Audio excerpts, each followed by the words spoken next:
In your Manage Carriers page, go ahead and search for Parcelforce. This will bring up your settings page, asking you for your Express Link credentials and your contract number. Your Parcelforce account manager should be able to supply you with these if you don't already have them.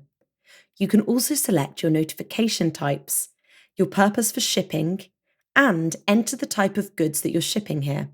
Test the connection. Once all is good, head down to the advanced settings. Here you can have things in a test mode if you have test credentials from your account manager. You can specify a box threshold, control parcel weights, and select your latest collection time.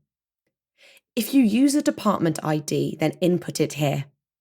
Specify weight conditions, whether every label you generate is live, and activate a Do Not Split notification for your courier. Below this is where you can enter your hazardous good description, UN code, and volume. You can also enable additional compensation and have your sender's address on the label.